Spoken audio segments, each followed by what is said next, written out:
Good evening, folks. I'm back doing a bit of a read aloud tonight. It's been a while, and I wanted to get back in habit. So I've brought back Feed. This is about the third installment. The last two were probably like 3 weeks ago. So if it's been a while since you remember me reading this, essentially the setup for the early chapters of this are uh, it's about a group of high school. This is a young adult novel, it's by M.T. Anderson. It's called Feed. It's actually from 2002, so it's 20 years old. And the general premise is this starts out that there's a young group of high school kids, half boys, half girls, and they go off to the moon to have some fun. And while they're there, they end up getting sort of this mind virus, and their feed, which feeds them all of this information. This is sort of a near future dystopia. Gets short circuited. And there's beyond this sort of small group of friends, there's another young woman who was a stranger to them at the time, who was a homeschool kid. And she gets in the mix, and there's sort of a kindling romance between one of the characters and this young girl. And so when they go back to Earth, they sort of meet up and they have this date. And the last time that we were here, they ended up going to the mall. And the idea is, like with the feed, is that these young people, their lives are sort of driven by real time like data streams of what's cool and what's not cool. And it's all about profiling, and ultimately it's all about the digital twinning that we are talking about. But this is 20 years ago. And so in their sort of first date, they go hang out at the mall. And this young woman, she's interested in sort of messing up their profile of her. And so she's going around the mall picking up just all sorts of random things that give quite a confusing profile. And so it picks up off after that. So I'll get started. But before I get into the book, I just wanted to do a couple shout outs. Yesterday was my friend Jason Bosch's birthday. So happy birthday, Jason, and a day late. I'm not always great on all of that, but I would, Jason's been a stalwart supporter of this work. And just a reminder, if you appreciate all that Jason does, there is some information on my blog, wrenchinthegears.com, on the support tab that has Jason's information. If you'd like to throw some support his way, that would be wonderful. And also just a shout out to my friend Brandy, who's down in Florida and sort of dealing with some hurricane storm flooding. I guess there's some high tides coming in tonight, so let's all keep sort of Brandy in our thoughts going forward. And part of the reason I wanted to do this reading tonight, I've been meaning to do sort of another more intense live stream. I've been working on this big map, the one that Cliff and I have been spending some time going through. And before I got to this next phase, I really wanted to revisit Julian Huxley's 1946 Charter for UNESCO. And back when I was on Twitter, I had done sort of this very long tweet thread of excerpts from that document, and they were quite disturbing at the time. And so I wanted to incorporate that into my analysis moving forward around neuroeconomics and pathway optimization, and how this sort of planned evolution towards the world brain fit into all of that, fit into the narrative that they're spinning. So before I start the read aloud tonight, and just in case I see there's only like one or two people on, just to give a little bit more time for maybe people to hop on, I want to mention that I pulled lots of excerpts, and I'm going to go through and do a more detailed presentation on it. But one of the excerpts I just want to read aloud is around networked government. And I've been talking a lot about, we're just coming off the elections, and this idea of the new kind of democracy that is going to be tokenized, and this idea that you're going to have a digital twin, that, an AI robot that's going to sort your tokens for you and do this radical participatory voting. And that's their future of sort of liquid democracy or futarchy or what have you. And so I'm going back, and, it's just stunning to look at this document from 1946 and realize sort of the trajectory of not only sort of the if you imagine the New World Order is actually this like Gaia hypothesis, or the noosphere, or this sort of collective consciousness emergent consciousness, this convergence, that it was going to come through this worldwide, democratic unified order, or the metaverse. And to do that, they needed a networked government. And that's what e-government is. And that's something I've been spending a lot of time on lately, talking about, ever since the beginning, like, hey guys, these medical passports are not going to be the stopgap, right? Like, even if you go to Florida or Texas, they're coming around the back with digital driver's license and e-government solutions. Yeah, they can get the government out of your business, but they're going to make sure that you're on blockchain first, so that you can be used as a tokenized asset in this new data economy. So I just want to start off reading this excerpt from this 1946 UNESCO charter by Julian Huxley. And again, he was the brother of Aldous Huxley, and the grandson of, I think, Thomas Huxley, who was Darwin's bulldog. So it's all about evolution, like this evolutionary economics towards the noosphere, towards the omega point of convergence, that we become, I don't know, part of some sort of photonic thought form or something. We shed our bodies. They're trying to embody their robots, meanwhile they're trying to disembody the people. So this is from this thing, and I'm just going to read it out loud because I think you'll hear what I'm talking about in it. So this is by Julian Huxley.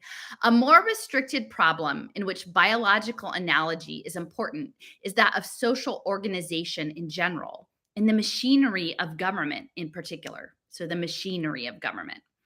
As I have already pointed out, social organization is the mechanism on which man must rely to effect evolutionary progress. And that the social organization, that's the stigmergy, that is the Ant-Man, that is sort of the swarm intelligence, right, is the social organization through the machine of governance.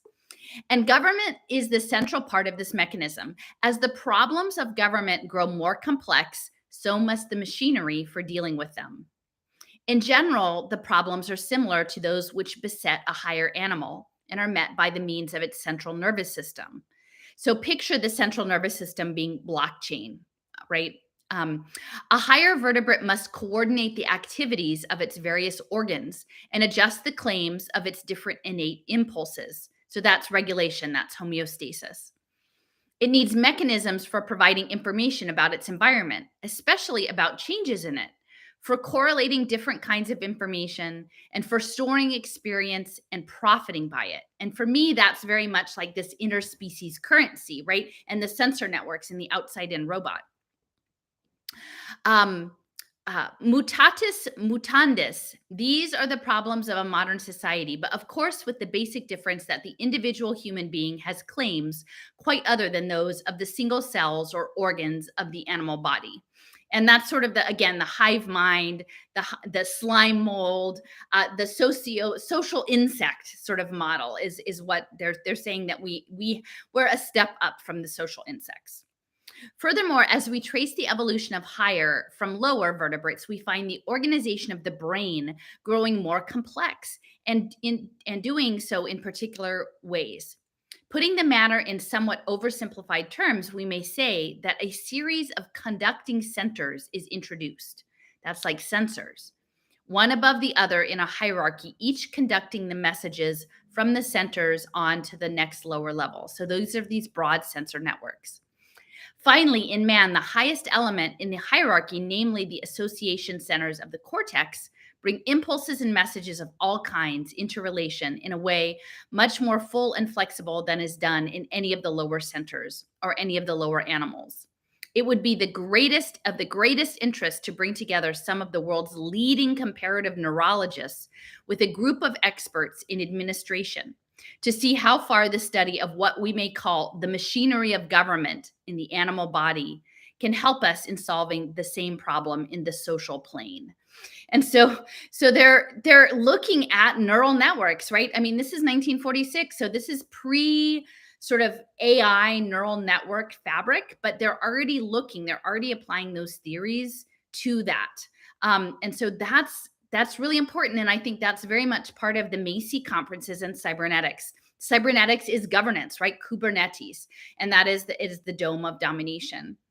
Here I must leave this vast and yet scarcely charted field of human knowledge, but not before proclaiming my firm belief that the application of scientific method in appropriate forms to human affairs will yield results every whit as important and almost as revolutionary as those achieved by the natural sciences in the rest of the universe. Okay.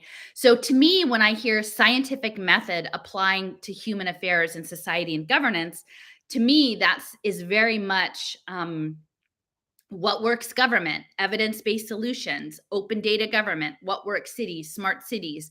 That is the application of a scientific method to a social system. The imposition through these smart contract layers of machine logic to the relative chaos of natural existence. And so reading through this, right? Sensor networks, organizations, controlling impulse, feeding back information, decision making. Ultimately, that is all cybernetics, and that is coming straight out of Huxley. So keep that in mind as we talk a little bit more about like how this might appear in M.T. Anderson's book that is set in some sort of near future world where it is much more controlled by the feed. So this chapter is called Sniffling. That night, I chatted her after I went to bed. I was like, Violet, Violet. She was like, hey there. It was great going to the mall today. I had a good time. I enjoyed that whole thing. And finally, she was like, I did too. I could tell something was wrong. It was something about the way she was sending things on the feed. I asked, are you crying? And there was a long feed silence. I could hear programming. And she was like, yeah, just for practice. What's doing? Never mind, she chatted. Never mind. Didn't you have a good time? I wish you were here, she said. I thought about her lying in bed. Maybe some pajamas so she was warm. I said, I wish I was there too. Look, she said, changing the whole subject. Look at everything I got from the feed. It's going crazy with everything we looked at today. It's trying to work for me. This perky voice on her feed said, Hi, I'm Nina, your personal feed tech shopping assistant.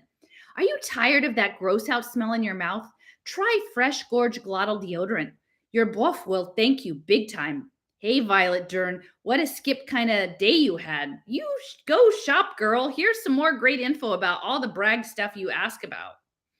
Violet started to forward me things. There were sites for the spotlights and the dresses and the endoscopy kits, and she sent them in flurries. And once they had started coming, they started to call others to them, and I could feel them doing that call, and they were all around me, and they came to us. It was like there were lots of friendly butterflies, and we were smeared with something, and they kept coming, and their wings were winking beautifully, and more came. And they were landing on our fingers and on our lips and on our eyes, opening and closing. And we were going, whoa, whoa, whoa, whoa, whoa. It was crazy. A new place. Being with Violet was great. She hadn't had much of the stuff you see on the feed when she was younger. A lot of it was too expensive, or her father just said no. But she'd watched all the shows about how other people live normally, and she really wanted to live like the rest of us. So she and her other homeschooling friends had tried to copy us. For example, he said she couldn't have toy guns because they were against his beliefs. So she had to pick up anything, pieces of wood or bent metal, and use them like a toy gun and pretend it was just as good as a real one made out of plastic. I was afraid that she would be too smart for me, but she wasn't. I mean, I don't mean she wasn't smarter, because she was, but just because there was so much she hadn't done. She was like a little kid, all excited, when I was just meeting her at the mall for the day, and we walked from store to store, or we went on the air slides or shopped underwater. She had hardly ever done any of it before. She was always new. We sat in this mall and made up stories about people who passed by. Shoppers walked around us on the concourses, their mouths moving, talking to people who weren't there. They were all muttering. We made up stories about how they'd given birth to monsters in attics. And then we went into stores and we laughed and laughed. And it was like she took my hand, or I took her hand, and we ducked through doorways. And together we went to an old place. And it was a new place. And we went there holding hands. The dimples of de Glassy. Okay, but sometimes though, I mean, I did get worried that she was too smart for me. I don't do too good in school, trademark. We were back in school trademark, so I was reminded pretty often that I was stupid. School trademark is not so bad now. Not like back when my grandparents were kids when the schools were run by the government, which sounds like complete like Nazi to have the government running schools. Back then it was big, boring. All the kids were like Megnol because they didn't learn anything useful. It was like da da da da da. This happened in 1492. Da da da da da. When you mix like chalk and water, it makes nitroglycerin and that kind of shit. And nothing was useful. Now that school trademark is run by a corporation, it's pretty brag because it teaches us how the world can be used, like mainly how to use our feeds. And it's also good because that way we know the big corps are just made up of real human beings and not just jerks out for the money. Because taking care of children, I mean, they care about America's future. It's an investment in tomorrow. When no one was going to pay for the public schools anymore and they were all like filled with guns and drugs and English teachers who were really pimps and stuff, and some of the big media conglomerates, they got together and they gave all this money and they bought the schools so that all of them could have computers and pizza for lunch and stuff, which they gave for free.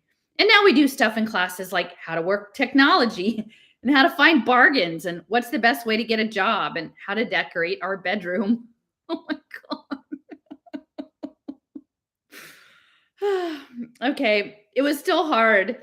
There were some times when none of us did good, and I felt stupid, and we all felt stupid. And Loga and Callista were like, "Oh my God, this is so dumb. Could the teacher be any more, please, condescending? Oh my God, like, thanks for the heap and helpings of yon bouquet."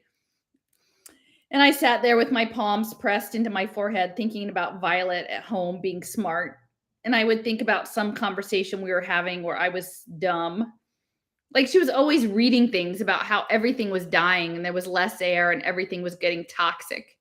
And she told me about how things were getting really bad with some things in South America, but she couldn't really tell exactly how bad because the news had been asked to be a little bit more positive. She said that it made her frightened to read all this kind of thing about how people hated us for what we did. And so one time I said to her that she should just stop reading it because it was all just so depressing.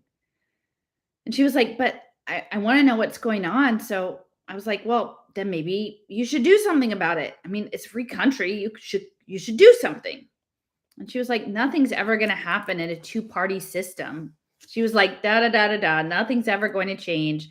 Both parties are in the pocket of big business. Da da da da da. All that." And so I was like, "You got to believe in the people. It's a democracy. We can change things." I hated it when she got like this because then she wasn't herself. I mean, she wasn't like this playful person who drags me around the mall doing crazy shit. She was suddenly like those girls in school trademark who sit underground and dress all in black with ribbing and get an iron fixture for their jaws. And they're like capitalist fool, propaganda tool, holding up both their hands, etc. And when she said things like, "It's not a democracy," and suddenly I couldn't stand to be having this whole conversation. And I was like, "Oh, yeah." And she was like, "It's not." And I was like, "Oh, okay." And she said, "No, it's not a democracy." And I was like, "Yes, it is." And she was like, "No, it isn't." And I got sarcastic. And so I was like, "No, sure. It's all fascist, isn't it? We're all fascist." And then she was like, really gently, "No, no, please. I'm not trying to be an asshole. It's not a democracy." And I was like, "Well, then what is it?" "A republic." "It's a republic." "Why?" "Because we elect people to vote for us. That's my point." "So why is it like that?" "Because if it was a democracy, everybody would have to decide about everything." That's futarchy. That's what I was just talking about. Wow. I thought about that. Well, we could have everybody vote from the feeds, instantaneous. Then it would be a democracy. Oh my gosh. This is 20 years ago, people. Wow. "Except," she said, "only about 73% of Americans have feeds." "Oh," I said, "yeah." And so I felt stupid. "There's many who don't." And I was like, "Well, what do you mean?" And she was quiet, like she didn't want to chat. It was like that kind of quiet. And then she went, "We didn't have enough money when I was little, and my dad and mom didn't want me to have one." Holy shit. "I got it when I was 7. "I'm sorry," I said. "For what?" "Well, for not knowing. I mean, you know that so many people don't have them." Well, no one with feeds thinks about it, she said. When you have the feed all your life, you're just brought up to think about things like them never telling you it's a republic and not a democracy. I mean, it's something that makes me angry what people don't know about these days.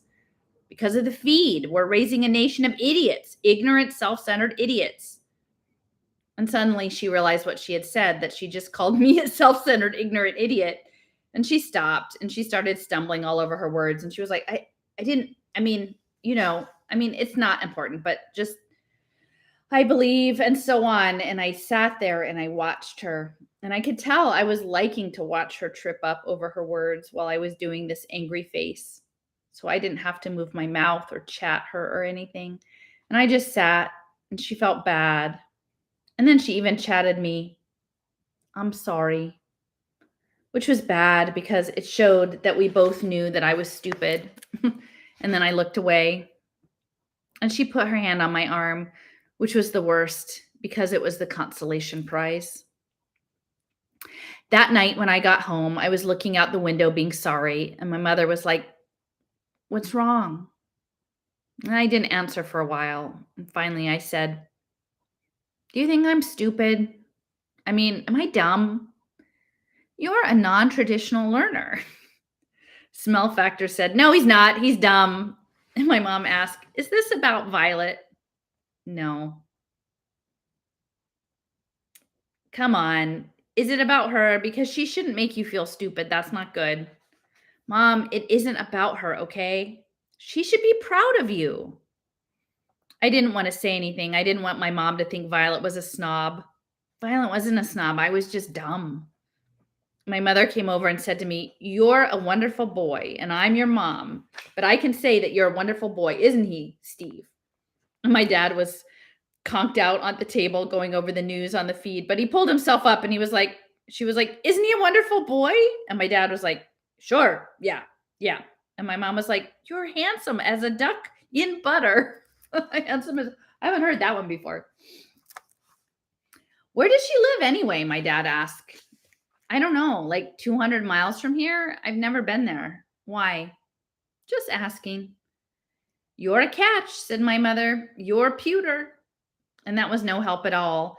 And the next day I did really bad on a test and I came home and Violet chatted me to say she couldn't talk. She was, I don't know, learning ancient Swahili or building a replica of Carthage out of iron filings or finding a cure for entropy or some shit. And I was sitting around staring at a corner of a room where two of the walls and the floor came together. And my mom and dad caught me doing it. And my mom came up and hugged me. I could tell it was all staged. They'd tried to find me. I patted mom a little bit on the back enough to say, "Okay, yep, enough for the affection. You can go back off now, Ma." And she did. And I hoped she would leave, but they weren't done. So I had to sit there and listen to about me. She said, "You're just the boy we wanted. You're good enough for any girl. You're just what we ask for." My dad was meg uncomfortable and kept moving from foot to foot. And my mom ran her fingers through my hair and rocked me back and forth, even though I was standing. And she said, like a poem, "You've got your father's eyes and my nose and my mouth," said dad. "And my hand," said my mom. "And the chin, the dimples, and the hairline of the DeGlacy Murdoch." "What?" I said. "This big actor," explained my mom. "We thought he was like the most beautiful man we'd ever seen in our lives." "Well," said my dad, "we thought he was going to be big. We saw a feed cast with him the night the night you were made." Mom winked. "What? What was his name? You never told me about the actor." "He was, well, what did you say his name was again? Steve? DeGlacy Murdoch."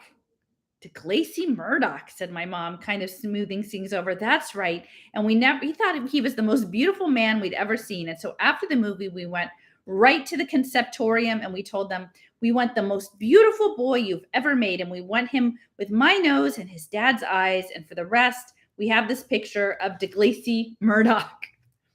I said, "I've never even heard of DeGlacy Murdoch." My father played nervously with his pinstripes. He didn't really take off the way we expected. After that movie, he was in mostly, I guess, small roles. He starred in some things," said my mom. "Steve, he starred in a lot of things." "Straight to daytime," said my dad. Honey, he was the most beautiful actor ever. So we went right to the conceptorium and we told the geneticist what we wanted. And your father went in one room and I went in the other. And hey, I don't want to hear.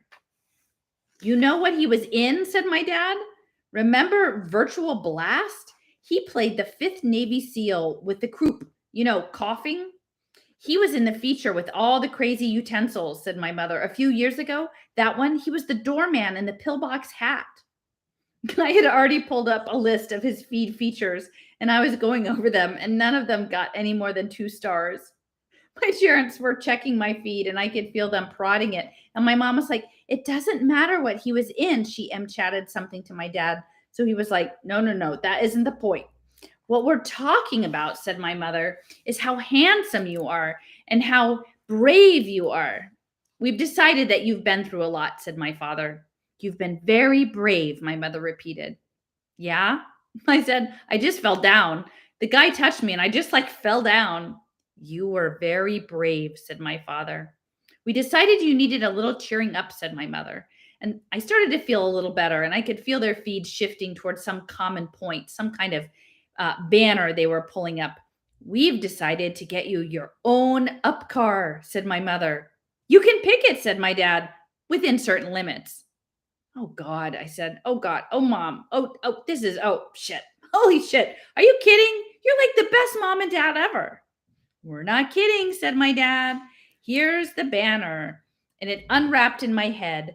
A banner for a dealer and links to other dealers and a big line of credit. And I was hugging them. And I was like, holy shit, by tomorrow I will be driving to pick up Violet in my own goddamn up car. And suddenly I didn't feel stupid anymore.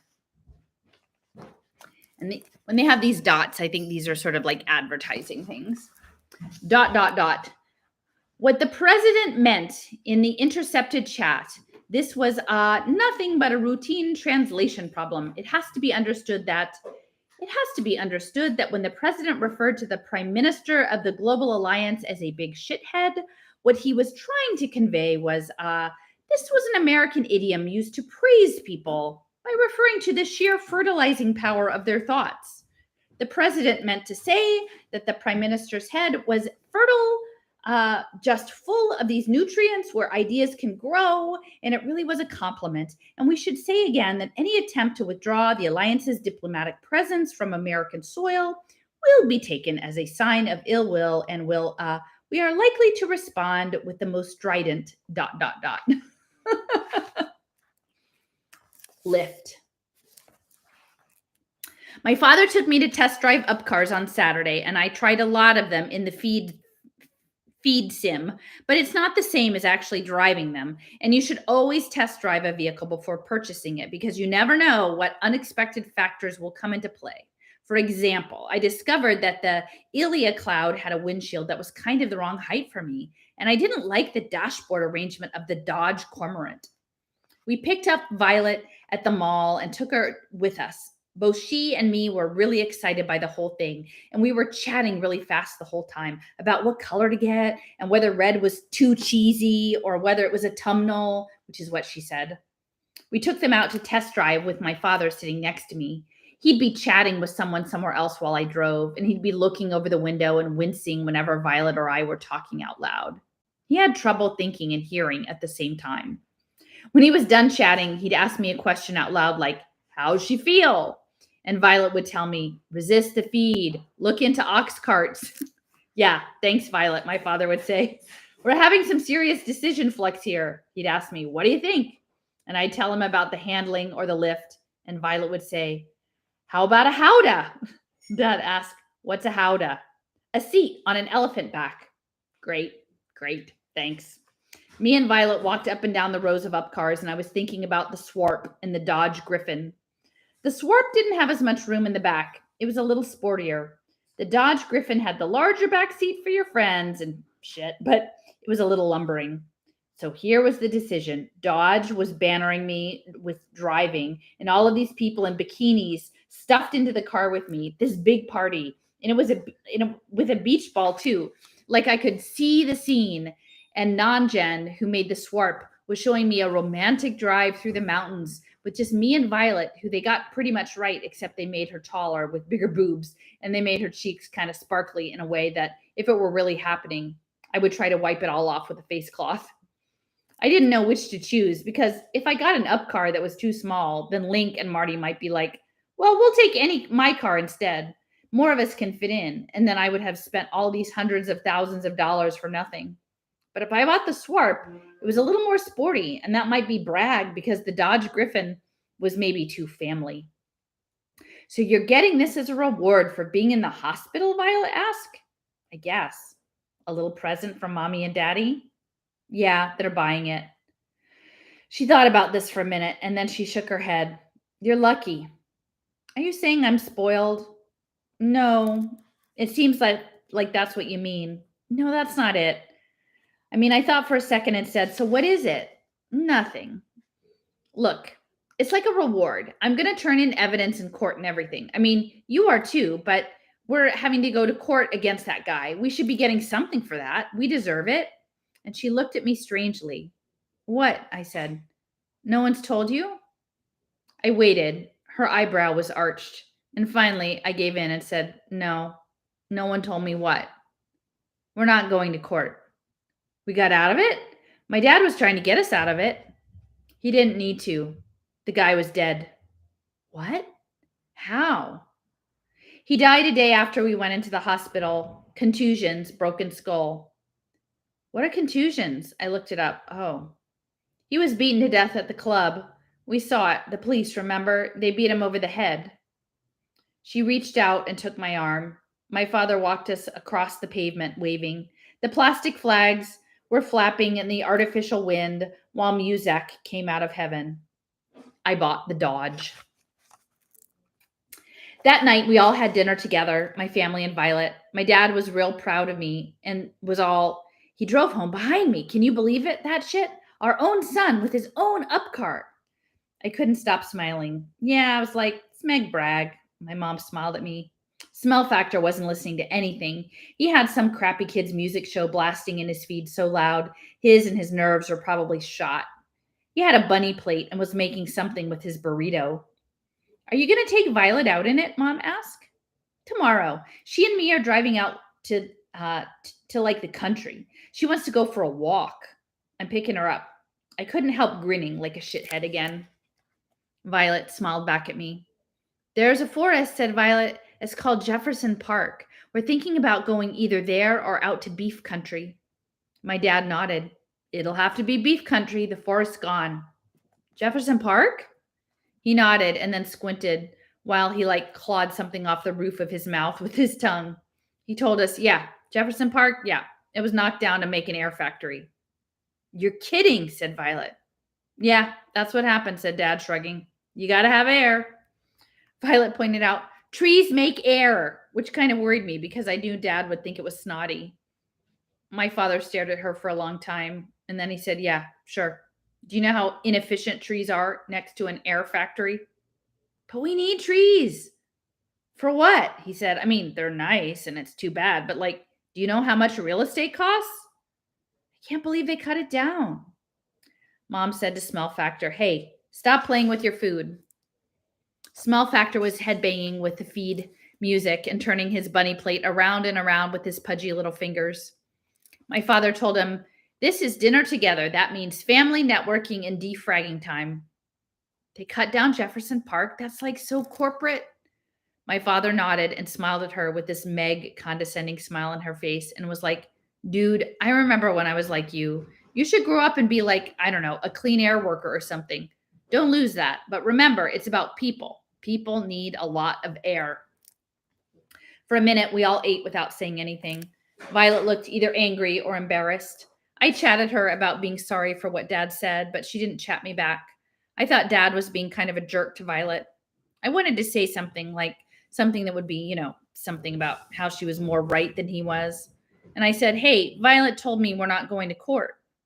"About what?" My mother said. "We were assaulted." I said, "Remember? The thing on the moon?" "Yeah, sure," said my dad. "No, he's dead. There's no trial. We all talked about all the suing. Oh, we'll probably sue the nightclub, maybe the police." I said, "No one told me he was dead." My father chewed some. Smell Factor was banging his head and singing along with the feed. Intercurral or oral ain't a question of moral. My father said to me, there wasn't any reason for you to know. Yes, there was. No, there wasn't. It's my feed. You just get worried. I want to get worried if there's like something Meg thing wrong. Intercurral or oral ain't a question of moral. My mom reached over and touched me on the wrist and said, you're safe. Dad said, you have an up car.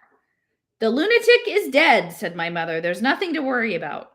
Violet said, it was frightening for all of us. Yeah, sure, said Dad, dismissing her kind of jerkily. But that's no reason. Intercurral or oral ain't a question of moral. Smell Factor. That's not his name, said my mother. Intercurral or oral ain't a question of moral. What would you... Intercurral or oral ain't a question of moral. Hey, yelled my mother. Hey, you, we don't sing at the table. You're acting out of line, said my father, pointing at me. I'm really disappointed. Doing what? I'm just asking. Dude, I just bought you an up car and you're being a brat. You're not being a brat, Violet chatted. Stop chatting, said my dad. What are you saying? Let them alone, Steve, said Mom. And suddenly I saw Violet freeze and her eyes stopped moving and her face got all white. And my dad was saying, look, we're going to sue the nightclub, okay? Sure, I said, whatever. Quits? Quits. Now maybe you better take the girl home in the new up car with the keys I just hold out in the palm like a gift. Oh, because it was a gift. My father got up all pissy and took the dishes into the kitchen, and he rattled them against the rim of the junk tube as he threw them away. They crashed down the thing, the incinerator. You okay? I said to Violet, we should go. It's just my foot's fallen asleep. Shake it, I said. She looked down at the table. I mean, my foot isn't working. Don't say anything. It's happened a couple times since the hack. Something just won't work for an hour or two, my finger or something. And I was like, holy shit, are you okay? I'm fine. Do you want some water? Titus, don't worry about it. It'll go away in a minute. It's just the stress. Try to move the foot. Just try. She just sat there, smiling, kind of sick, not moving, while right next to Mom and Smell Factor crinkled up the disposable table together and threw it away. Violet was still in her chair near where the table had been. She was alone in the middle of the rug. Finally, she moved the foot. She moved it slowly in circles, and she breathed out really deep. Her eyes were closed, like it was sex. And I held out my hand, and I pulled her to her feet, and she came to my arms like we were doing some kind of flamenco rumpus. And Mom smiled, and my dad, who was still pissed, said, yeah, cute. And we left a few minutes later, and I drove her most of the way to her house, and we met her father in the mall parking lot. It was a new mall with lots of spotlights swinging through the sky and rainbows going up to a giant pyramid. We had to wait a few minutes for her dad to get there. We just sat together holding hands in my new Dodge Griffin. I asked, are you sure you're okay? I'm fine. It goes away. I leaned my head against the window and we were quiet. She was looking at her knees and she asked me, what are you thinking about? And I looked behind us and I sighed and I was drumming my fingers on the steering column and I said, what if it doesn't really handle as good? You know, I mean, it's roomier, but what if it doesn't handle as good as the Swarp? And she nodded and she said, are you at least okay with the color? It's a good red, I said, I guess. Autumnal, she said. It's nice. You're sure it's not like cheap? It's fall-like. I smiled. Thanks. She said, I'm a peach. Yeah, you're a peach. Her father was landing and I could see him through the glare of the windshield. She got out of the car and she kissed me and I said I could see her the next morning. She kept turning and waving as she walked away across the pavement. The spotlights wobbled over the clouds, trademark. The pyramid glowed. I rose up into the sky and turned the feed on to songs about people allowed to go out of the same bed and to eat breakfast together, 2 toasts on the very same plate. Keep going. So this is some of this in-between stuff. 'Cause if love can't help us from above, can't help us from a dove, with wings so full of love, then let me go. And if hope is nothing but a dope who's holding onto the rope, then I don't think I can cope. So let me go, darling, let me go. But if faith is more than just a wraith, and it is in real good faith, then let us both have faith and hold me tight. Because touching is not that it's touching, but that we both are touching, like with our mouths are touching. So hold me tight, darling, hold me tight. Ho, ho, hold me tight, hold me tight. Observe the remarkable verderer. The next day, I followed my feet's directions to her house. I drove about 200 miles to get to the general area. It was a good day for a walk in the country because there were these big occasional clouds trademark, but mostly blue, and the sun was reflecting in darts off of all the up cars that passed me. Her neighborhood was down a long drop tube. I kept on going down and down and down through all these different suburbs called Fox Glen and Calaby Farm Estates and Waterview Park until I hit the bottom of the tube where it was called Crevel Heights. Crevel Heights was all one big area instead of each yard having its own bubble with its own sun and seasons. They must have just had one sun for the whole place, and all the houses were really old and flat. The streets were blue and cracked, and they were streets. I mean, like for when things went on the ground. Their sun was up, and you could see the sky was peeling. I found her house, which was a little house with her parents' up car parked outside it, and some kind of sculpture in the yard with some hoops or loops and a floating spiky ball. I parked next to the house with the up car still levitated, and I climbed down and I went down to the door. The doorbell played a piece of music, which I could hear through the door, which was wood. She came to the door and she was still all smiling and she was so glad to see me. And I was glad to see her. She invited me in to meet her dad, who was at home, and so I went in. The place was a mess. Everything had words on it. There were papers with words on them and books, and even posters on the wall had words. Her father looked like a crank. He was sitting in a lawn chair in the living room, hunched over like a hunchback sorting puzzle pieces. His back honestly had a big hunch, which was from a really, really early feed scanner from back when they wore them in a big backpack on their back with special glasses that had fold-out screens on either side of your eyes. He wore the glasses too, and when we shook hands, I could see pictures and words reflecting on his eyeballs, like when you stir water in the sun. He held his hand out. He said, "It's a fine pleasure to meet you and make your acquaintance." He had a very slight smile, which didn't change when he moved his mouth. He spoke with a buzzing, flat kind of voice, and he said, "I am filled with astonishment at the regularity of your features and the handsome generosity you have shown my daughter.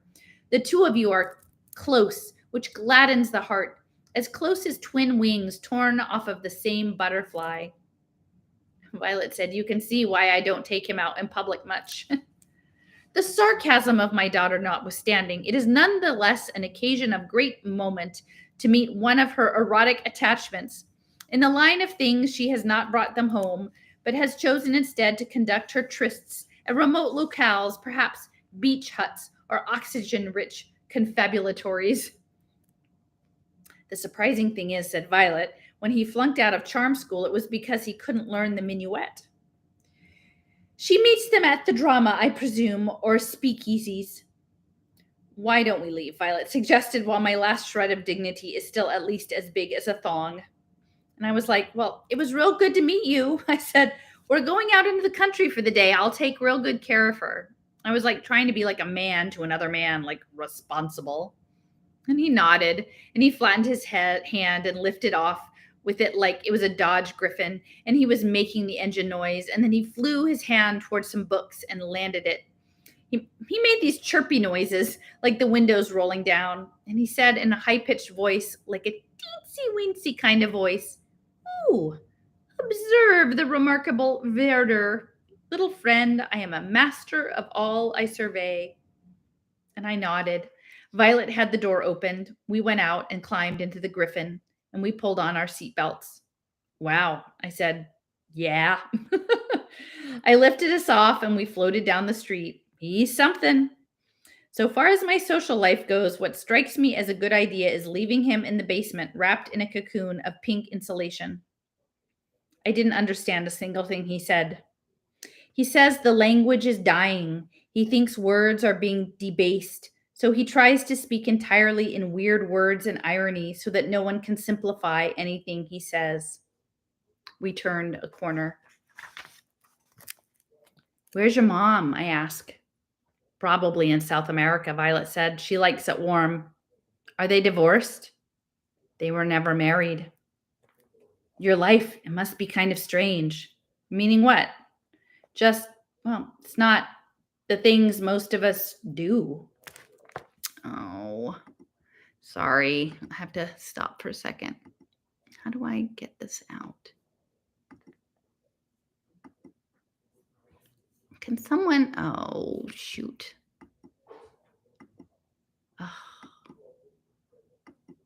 I can't, it's not letting me. It's not letting me do this. Report. Just one sec.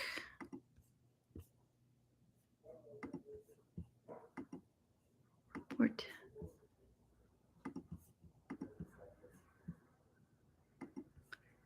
One more time.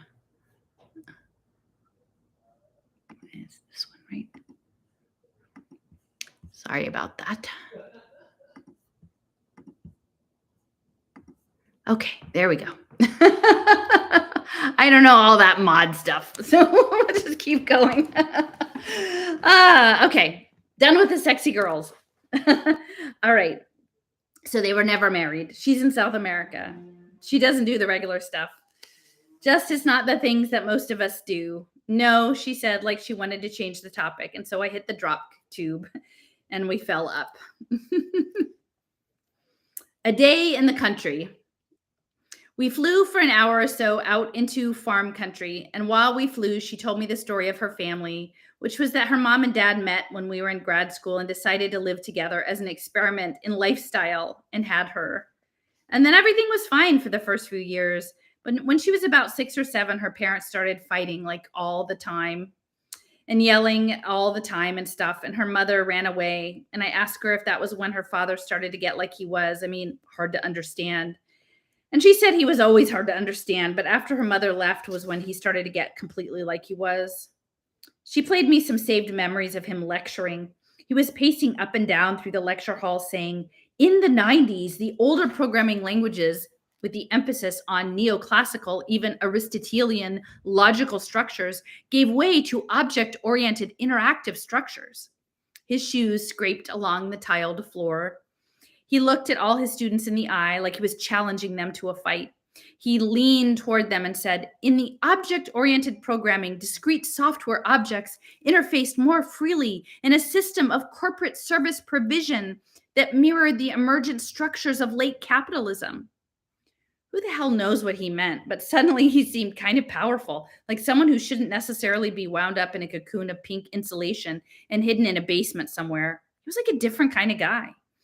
She said the only time he actually talked like a normal human being was sometimes when he was a big tired and they were eating dinner before he went to bed. She and he took turns making dinner. They just had a kitchenette food synthesizer. She asked for my family story, but it wasn't as interesting. Just da-da-da-da-da. My parents met through some friends, da-da-da. They went out. They started to live together, da-da-da. They went to Venus, da-da-da. You know, like they're sitting in this restaurant on Venus back when Venus was called the love planet with love, pronounced lerv, back before the molten quakes and the uprisings. And so they're sitting there and my dad holds up his hand and has this big lump on one of his fingers, like some kind of cyst. And my mom's like, Steve, what's that? Is it malignant? And he goes, honey, I hope it's benign. And he pulls a little pull tab and the skin unpeels and under it is an engagement ring for her already on his finger. And so he takes it off and slips it on her finger and it constricts and clamps on her. And she's like, oh my God, oh my God. And everyone in the restaurant starts clapping. And she's like, no, I don't have any circulation into my finger. And so they had to go to a jeweler really quick and get it adjusted, which is why whenever they have a fight and make up, my mother always has this joke. And she goes, yep, married with the scars to prove it. And it felt good to hear Violet's story and to tell mine, even though hers was kind of more interesting than mine. And I said it must be hard for her dad to bring her up and homeschool her himself. And she said it was, and that he worked really hard at it. And he also worked really hard teaching. She was proud of him, even though he was like, well, from what I could see, I mean, in my opinion, an insane psychopath. Our feeds caught a banner from a farm that invited visitors where you could walk around and see everything grow. And so we swerved for there and landed.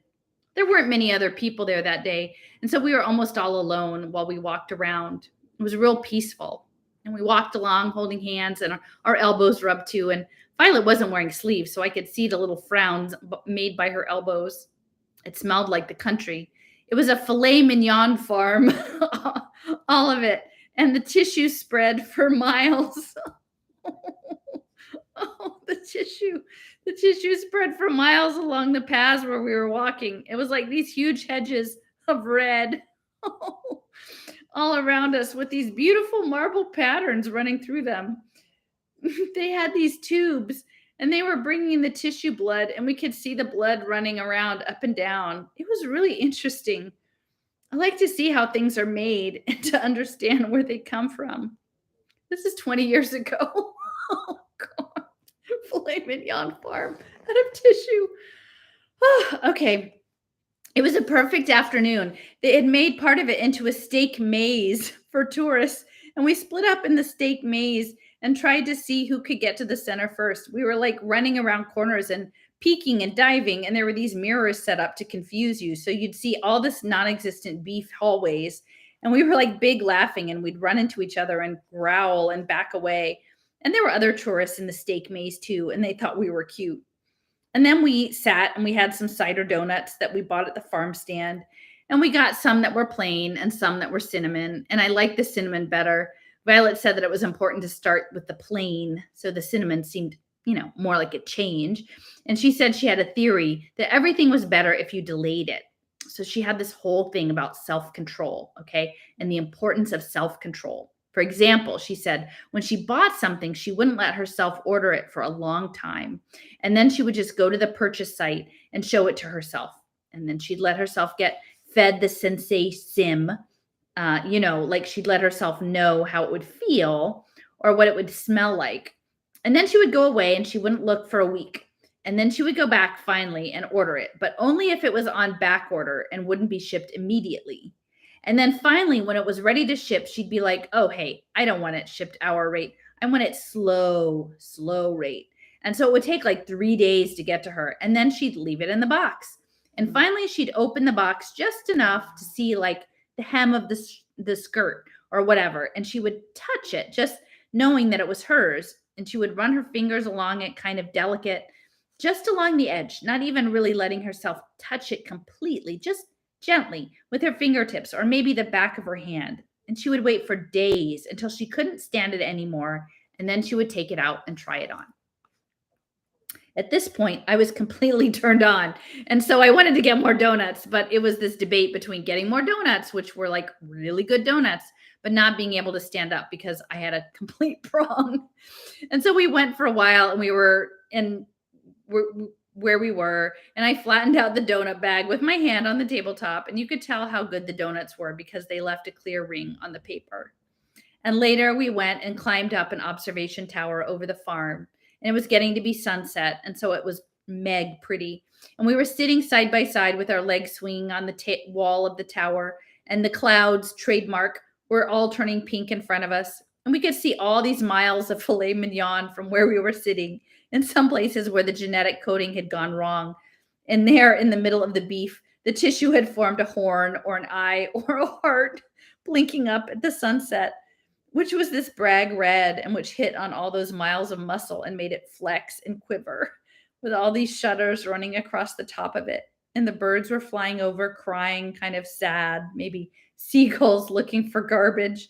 And the whole thing with like the beef and the birds and the sky, it all glowed like there was a light inside of it, which it was time to show us now. And then later, when we were flying back in the dark, lit up by the dashboard, she asked me, if you could die any way you wanted, how would you like to? And I said, well, why are you asking? And she said, I've just been thinking about it a lot. And I thought for a while, and then I said, well, I'd like to have this like intense pleasure in every one of my senses, all of them so full that they just burst me open and the feed was going like a mile a second. So that it's like every channel is just jammed with excitement. It's going faster and faster and better until just bam. And then that's it, I guess. I guess I'd just like to die from some kind of sense overload. She nodded. I said, I'm going to do that when I get real old and boring. And she said, yeah, I think death is shallower now. It used to be a hole you fell into and kept falling, and now it's just blank. We flew over a lake, and the bottom had been covered with a huge blue ad that was lit up and magnified by the water, which had a picture of a smiling brain and broadcasted Dynacom Inc. when you looked at it. I was like, what are you asking for? And she said, it makes me feel good times even better when you know that they're going to end. Like grilled vegetables are better because some of them are partly soot. I wanted to point out that that was probably because her dad made them, but that if someone good makes them, they're probably not partly soot. But I don't think that was her point about vegetables. So I just kept flying and I said, this was a good time. And she said, oh, one of the best. And I said, so when it's time for them to do a pleasure overload on me, are you going to be around to give the order to cut the juice? And she looked at me, surprised. And for a second, she was like completely confused. It was like I'd said something else. And then she saw what I meant and she laughed like I'd given her a present. And she said, if you'll let me, sure, I'll be there.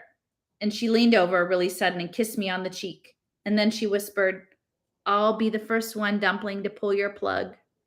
And the way she said it, pull your plug, it sounded kind of sexy. And right then, everything seemed perfect. And I dropped her off and we planned other things and we did a secret handshake. And I drove back toward home listening to some brag new Triumph screams by a British Storm and Chunder brand bands. And when I got home, the lights were out, but they came on for me. And I walked through the empty house and I got ready for bed and I lay there thinking about how perfect everything was. I could feel my family all around me. I could trace their feeds faintly because they weren't shielding them. Smell Factor was dreaming while a fun sight was talking giraffes, sang him songs and showed him wonderful things in different shapes. My parents were upstairs going in mal, which they wouldn't want me to know, but which I could tell because they chose a really flashy, expensive malfunction site that was easy to trace. They were winding down together, I guess. Like you can only go on being so completely fugue stressed for so long without winding down. And I could feel all my family asleep in their own way around me in the empty house in our bubble, where we could turn on and off the sun and the stars, and the feed spoke to me real quiet about new trends, about pants that should be shorter or longer, and bands I should know, and games with new levels, and stalactites and fields of diamonds, and friends of many colors were all drinking Coke, and beer was washing through the mountain passes, and stars of the, oh, wow, a thing, had got lesions. So lesions were hip now. I mean, real hip. And mine looked like $1 million. The sun was rising over foreign countries and underwear was cheap. And there were new techniques to reconfigure pecs, abs, and nipples. And the president of the United States was certain of the future. And at Weatherby and Crotch, there was a sale banner and some nice rugby shirts. And there were pictures of freckled prep boys and girls in chinos playing on the beach and dry humping in the eelgrass. And as I fell asleep, the feed murmured to me again and again, all shall be well, and all shall be well, and all manner of things shall be well. This is one of these little dotty sections. First in the deserts and the velds arose oral culture and the culture of the spoken word. And then in the cities with their temples and bazaars came the pictographs and later symbols that produced sounds as if by magic. And what followed was written culture. And then the universities and under the steeples of young nations, print culture. These oral culture, written culture, the culture of print, these have always been considered the great epics of man. But we have entered a new age. We are a new people. It is now the age of one-eric culture, the culture of dreams. And we are the nation of dreams. We are seers. We are wizards. We speak in visions. Our letters are like flocks of doves released from under our hats. We have only to stretch out our hand and desire what we wish for settles like a kerchief in our palm. We are a race of sorcerers, enchanters. We are Atlantis. We are the wizard isle of Mu. What we wish for is ours.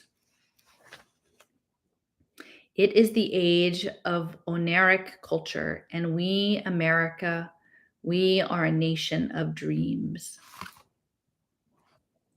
I'm going to do one more chapter because it's called Nudging Again. I can't not do the nudging part. Okay, nudging again. Later that night, I had nightmares. Someone was poking my head with a broom handle.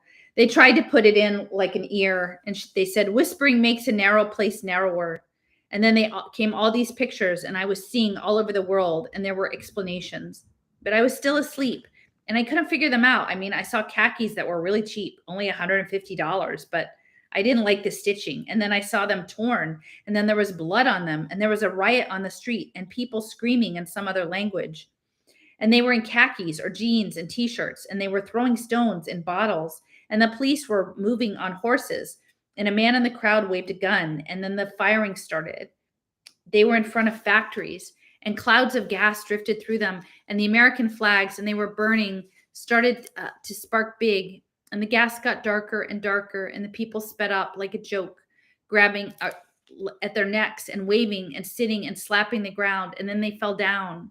And I saw a sign with a picture of a head with a little devil sitting in the brain, inside the skull, with like these energy bolts coming out of the mouth. And I saw fields and fields of black, and it was this disgusting black shit spread for miles. I saw walls of concrete fall from the sky and crush little wood houses. And I saw furry animals trying to stand up on legs, but the back ones were broken or not working, and it dragged itself with the front ones, whimpering through some place with gray dust and needles coming out of sand, and its jaws were open, and I saw long cables going through the sea. And I saw girls sewing things, little girls in big halls, and I saw people praying over missiles, and I smelled the summer in this rocky place, and the summer smelled like electrical burns. And I saw a kid looking at me. He was a kid from another culture where they wear dresses, and there were all of these shadows over his face, these amazing shadows. And I thought it was a really cool picture to get all of these weird shadows somehow, but with nothing making them. And then finally I realized they weren't shadows, they were bruises. And then at the end of a gun, it was called the butt, and it came down and it hit him in the face. And then all the pictures were over. Hey, Violet, I said, hey, was that you? And I was like, what's the thing with did I wake you up? Oh, okay. Is she? Hey, look lively. Someone was just nosing around my feed, checking out my specs and sending me all these images. I was probably a corp. Oh, unit. I can't believe you completely jolted me. I was having this weird ass dream. I don't think it was a corp. They didn't have a tag. Didn't you have a shield? They got right through, wham through the shield. Oh, wait. Oh, unit. Do you know how asleep I was? I called Feed Tech customer assistance, and I'm going to report this. Something's happening. Oh, okay, shit. Okay, so I can go back to like sleep. You sure it wasn't you? Unit, it wasn't me. I was so asleep. I was like 10 asleep factor. They can trace who it was, I bet. Yeah, maybe. You didn't see any of this? The images? What of? There's someone else here. Can you feel it?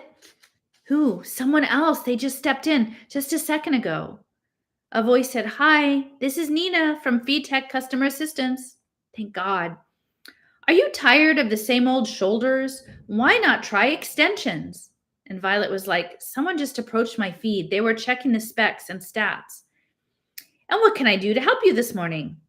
You need to follow them and see who it was quickly. Violet, I'd love to respond personally to each and every request for assistance, but unfortunately, I am unable to due to the increased customer demand. So I have sent this automated intelligence, Nina, to talk to you instead. No, you don't understand. Looking at your recent purchase history, I noticed that you've expressed an interest in a lot of products you haven't bought. Are you having trouble making up your mind with so much cool stuff to choose from? Can you please connect me with a live operator? Violet, I think I can help you come up with products that really say you. They'll shout you, as if it was always Saturday. Oh, I know you're almost a woman and you want things that are totally big Violet, and that's where I can help. All right, chatted Violet. No thanks, thanks. I'm done. Sometimes choices are hard to make. Fuck off. This automated intelligence, Nina, can help you throw away the bad and find the good. I can help you find the great products that are uniquely the woman known as Miss Violet Dern. Fuck off. Okay, it doesn't seem like you want to talk right now, so I'm getting back to my little hole there. I'll be sorting and sifting and trying to make life as easy and interesting as possible for you and your friend and all our excellent customers at Feed Tech, making your dreams into hard fact trademark. Okay, thanks a big lot. And thank you, Violet Dern of 1421 Applebaum Avenue. I'll look forward to helping you again whenever you are. Can I go back to sleep? I ask. I had these really weird dreams. Violet seemed kind of without any energy, and she was like, Go ahead. I'll talk to you tomorrow. We said goodnight, and she was slow, and I turned over and curled up, and the pictures playing in my head were none better, not so violent or sucky. They were more of women in turtlenecks petting my hair. I heard some music. I fell asleep. It was a deep sleep, and I didn't wake up till morning. And this is the little dotty parts. It is an up car tearing down over the desert. It cuts brag swerves through passes and over gulches. Someone once said it was easier for a camel to pass through the eye of a needle than for a rich guy to get into heaven. There is a city, a marketplace, camels, Arabs. The up car shoots overhead and they duck. Yeah, sure. Now we know that the eye of the needle is just another name for a gate in Jerusalem. And with the Swarp XE11's mega lepton lift and electrokinetic gyrostasis, you can flip 90 degrees to the ground and back again in 1.2 seconds. So getting you through the gate just won't be a problem anymore. The Swarp XE11, you can take it with you. All right. So I think I'll call it a night tonight. But I am going to work. I guess I'm about halfway through. So, and I'm going to try to be more diligent about these because I have 3 more books that I want to read after this. So I'm going to try to be more regular. So I want to do Yevgeny Zamyatin's. This is like pre-Brave New World and 1984. This is 1921. It's a little dry, but it's important. And I do want to get back to B.F. Skinner's Walden too. So these are all sort of related. And then in the children's book section, I did actually order this. I never read the whole set, but The Giver. I feel like The Giver is something that I want to revisit, at least the first one. So yeah, I'm just going to just keep reading. But I have this giant map, and maybe tomorrow I have some conversations that I'm planning with Cliff. I might do another just one-on-one reading a blog post that sort of connects the Hong Kong timeshare with the Idaho Libertarian Care Tokenized Care Network and the John Birch Society, and to sort of my United Way, Alice Working Poor Data Collective Impact stuff. Some of these older blog posts. So I think I'm going to try to do that some tomorrow and take a break from the mapping. But I hope you enjoyed that. Getting back to feed, and till next time, folks. Thanks for joining in.